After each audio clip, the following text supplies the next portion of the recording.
My name is Alice Gray, and I'm 33 years old. 3 weeks ago, I was engaged, 6 weeks away from a wedding that had been planned down to the font on the place cards. 5 years together, 8 months engaged.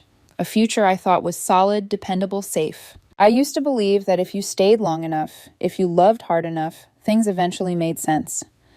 That commitment softened rough edges, that people showed you who they really were over time. I was wrong. It didn't start with yelling, or insults, or threats. It started quietly, almost invisibly, right after we mailed out the wedding invitations. My boyfriend Daniel had always been particular, organized, confident. When we first started dating, I found it reassuring. He knew what he wanted. He made decisions quickly. He had opinions. I mistook that for strength. Once the invitations went out, that confidence turned into control. At first, it made sense. Weddings are stressful.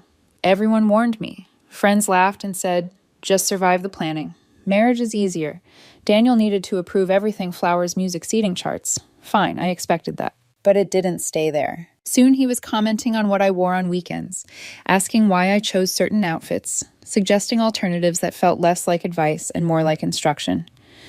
Then it became questions about my schedule, why I stayed late at work, why I took a different route home, who I was talking to when my phone buzzed. He'd call me during lunch. What are you eating? Who's with you? Why didn't you text me when you sat down? I told myself it was stress. I told myself once the wedding was over, once we got through this intense period, things would settle. We'd go back to how we were in the beginning, easy, affectionate, spontaneous. Back when he didn't track my location or scroll through my phone while pretending not to. Instead, it got worse. By the time 3 weeks ago rolled around, I was exhausted in a way sleep couldn't fix. I'd been working late every night trying to close a major project before the wedding so I could actually enjoy our honeymoon. 2 weeks of 4 hours of sleep, my head constantly aching, my body running on caffeine and adrenaline. That Saturday morning, my alarm went off at 9. I stared at the ceiling, already dizzy with fatigue. We were supposed to have lunch with his parents. Final wedding details, menu choices, head count. I couldn't do it. I need to skip today, I said quietly. Just this once, I need sleep. Daniel was in the bathroom applying gel to his hair. He froze, met my eyes through the mirror. You're not skipping, he said flatly. My parents are expecting you. I know, but I'm exhausted. I haven't slept properly in weeks. We can reschedule. He turned slowly, expression hardening. No, you're coming. So is my health not important, I asked. I'm barely functioning. He stepped closer. His voice dropped. If you don't do what I say, he said the wedding is canceled. The room went silent. In that moment, something inside me finally clicked into place. This wasn't about lunch, or his parents, or wedding details. This was a test of how far he could push me, how much of myself I'd sacrifice to keep things calm, to keep him happy. And I realized with terrifying clarity that if I gave in now, it would never stop. So I smiled. Consider it canceled. His face drained of color. What he whispered. You heard me, I said. I'm done. I walked past him, grabbed my keys, and left without packing a single thing. I didn't know it yet, but that was the moment everything began to unravel. I didn't drive anywhere specific, I just drove. My hands were shaking on the steering wheel, not from fear, but from adrenaline, from the sudden, irreversible realization that I had just walked out on a 5-year relationship over what sounded on the surface like lunch plans, except it had never been about lunch. I ended up at a diner about 20 minutes away, the kind with cracked vinyl booths and fluorescent lights that hummed softly overhead. I slid into a booth near the window, ordered a coffee I never touched, and stared at my phone as it sat face down on the table between my hands, like it might explode if I flipped it over. My chest felt tight.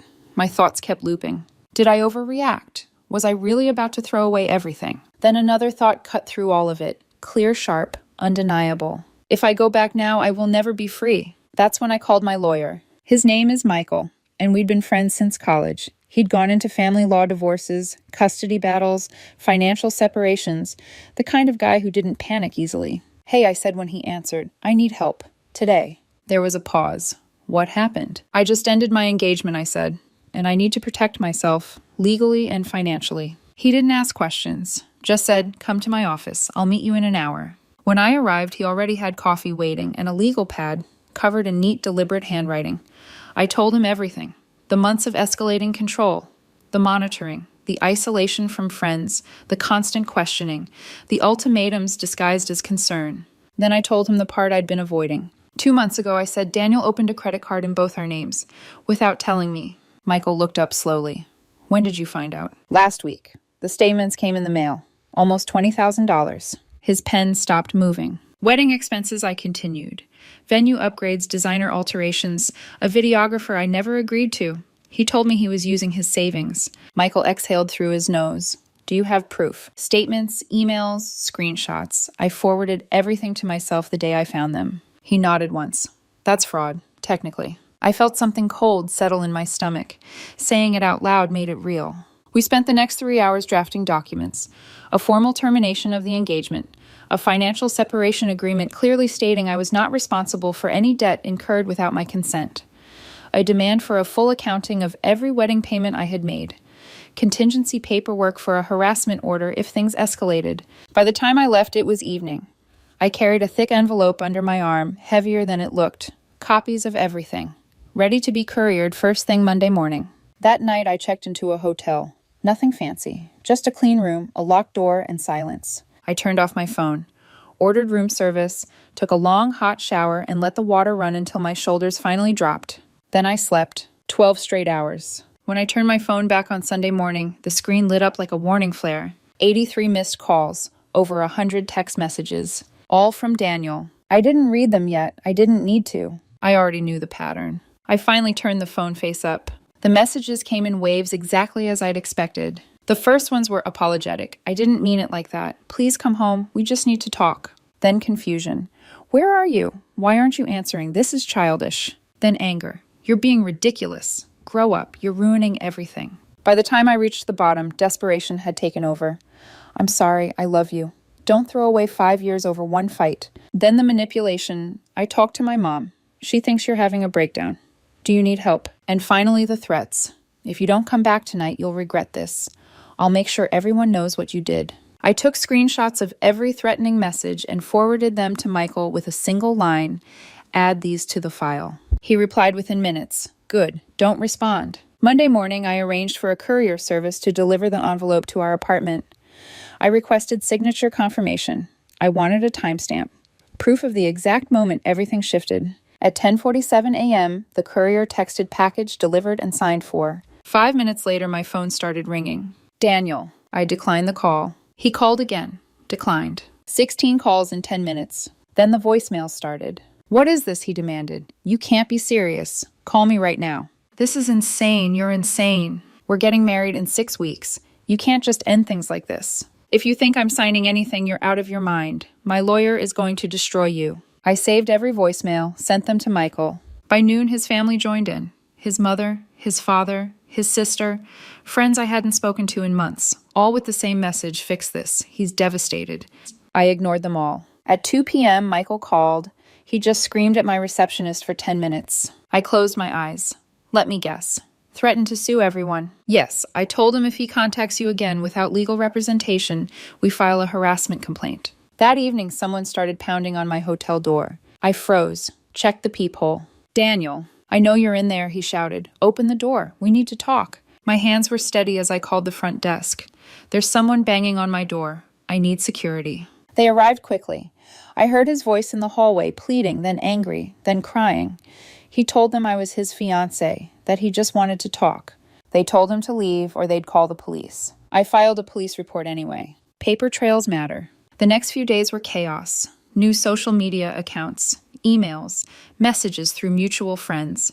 I blocked everything and set filters to archive what I needed without reading it. A week later, his family's lawyer sent a letter claiming I was responsible for half the wedding expenses. Michael responded with evidence. They went quiet. Then 2 weeks after the breakup, a message appeared in my inbox from a woman I didn't know. She said she'd once been engaged to Daniel's brother, and she wanted to talk. Her message sat in my inbox for a full hour before I opened it. I don't know what I was expecting, anger, accusation, drama, but the tone was calm, careful, almost hesitant. She introduced herself as Laura, said she'd been engaged to Daniel's older brother 2 years earlier, said she'd found my name through mutual friends and hesitated for days before reaching out. I'm not trying to stir anything up, she wrote. I just think you deserve to know you're not imagining things. We spoke on the phone that night. Her voice shook at first, then steadied as the story came out. She described a relationship that had started warm and supportive only to slowly rot from the inside once Daniel became involved. Comments disguised as concern, subtle criticism, suggestions that she wasn't right for the family, private conversations she was never part of, ultimatums, isolation, financial pressure. He made it sound like everything was my fault, she said quietly. By the end, I didn't recognize myself. I sat on the edge of the hotel bed phone pressed to my ear, heart pounding, not from shock, but recognition. Every word fit, too perfectly. She has a pattern, Laura continued, and Daniel enables it, or learns from it. I don't know which is worse. We talked for over an hour. When we hung up, I stared at the wall long after the screen went dark. This wasn't wedding stress. This wasn't a bad few months. This was who he was. The next day, Daniel's social media posts started appearing in screenshots sent by acquaintances. Vague quotes about betrayal, about the truth always coming out, about being abandoned by someone emotionally unstable. I didn't respond publicly. I didn't need to. Privately, I told the truth, calmly, with evidence. Screenshots, voicemails, statements. People stopped asking questions. A week later, Daniel signed the financial separation agreement. No apology, no explanation, just a signature. Attached was a handwritten letter. 3 pages of bitterness and blame. I read it once, felt nothing, and threw it away. That same week, the wedding was officially canceled. He told people I'd abandoned him. Some believed him. Most didn't. And then his father called. He asked to meet. Public place, lawyer present. He looked tired when he sat down. Older than I remembered. I owe you an apology, he said. I waited. We didn't see it, he admitted. We thought his intensity was confidence. We were wrong. I nodded.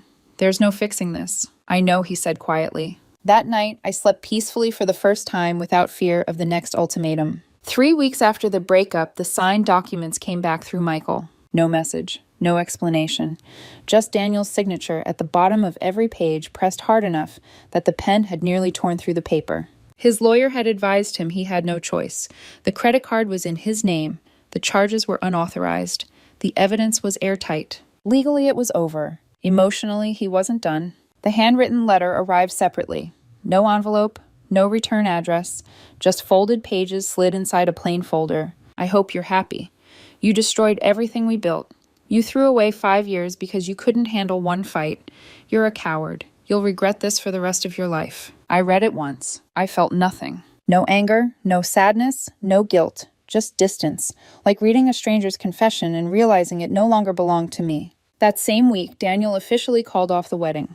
He messaged the guests himself, told them I'd walked out, that I was cold, heartless, unstable. Some people believed him. But then the quiet conversations started, friends comparing notes, stories surfacing, small moments they'd brushed off before suddenly fitting together. The narrative cracked. A few days later, his father asked to meet again. This time, no lawyer, just coffee. He looked exhausted. We convinced him to see a therapist, he said. He refused at first, but after everything fell apart, he agreed. That's good, I said, meaning it. I hope it helps him. He nodded, eyes fixed on the table. Is there any chance? No, I said gently. He didn't argue. A month later, I heard Daniel was already seeing someone new.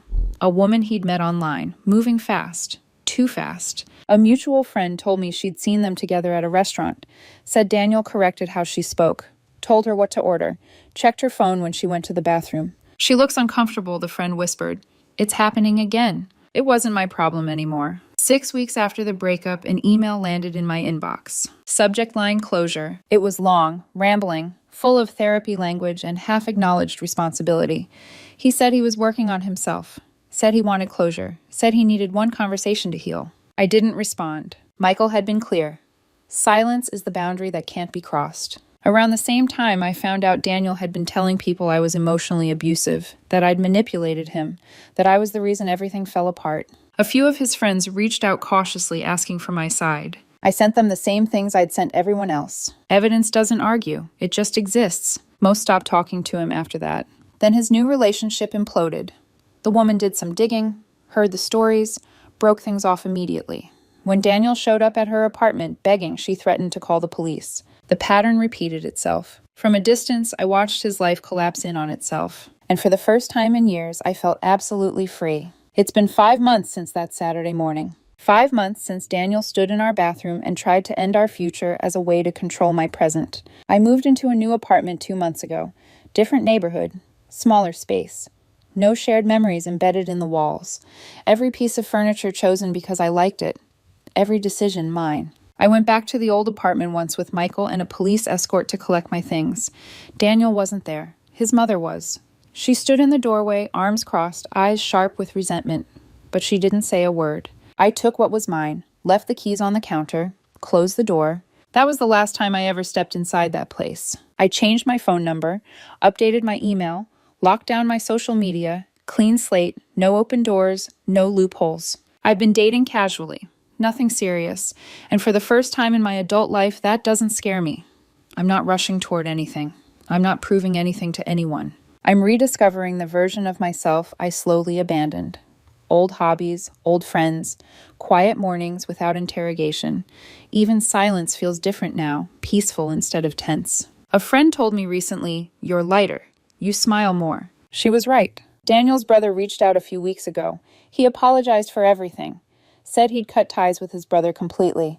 The woman Daniel had driven away from his life years earlier had reconnected with him. They were dating again. She ruined the best thing in my life once, he told me. I'm not letting her do it again. Good. From what I've heard, Daniel hasn't been doing well. Lost another job, burned through friendships, can't keep roommates. His parents cut him off financially after he quit therapy. He's been calling family members asking for money. I never got reimbursed for the wedding costs. He declared bankruptcy 3 months after the breakup. Michael said I could pursue it, but it would cost more than I'd recover. I let it go. That was the price of freedom. People still ask if I regret how I handled things, if I was too harsh, if I should have tried harder. I don't regret a single thing. That ultimatum was a gift. It showed me exactly who Daniel was and what my future would have looked like if I stayed. Years of shrinking, of permission seeking, of being slowly erased in the name of love. When I said consider it canceled and walked out, I chose myself. When he opened that envelope and saw my lawyer's signature on every page, he panicked. The calls, the voicemails, showing up at my hotel, all desperate, all too late. He wanted me to bend. Instead, I broke free. I'm not engaged anymore. I'm not planning a wedding. But I'm happy. Not the performative happiness I used to fake. Real happiness. The kind that comes from making your own choices, from living without fear of the next ultimatum. That envelope, that signature, that moment he realized I was serious. That was the moment I got my life back, and I'm never giving it away.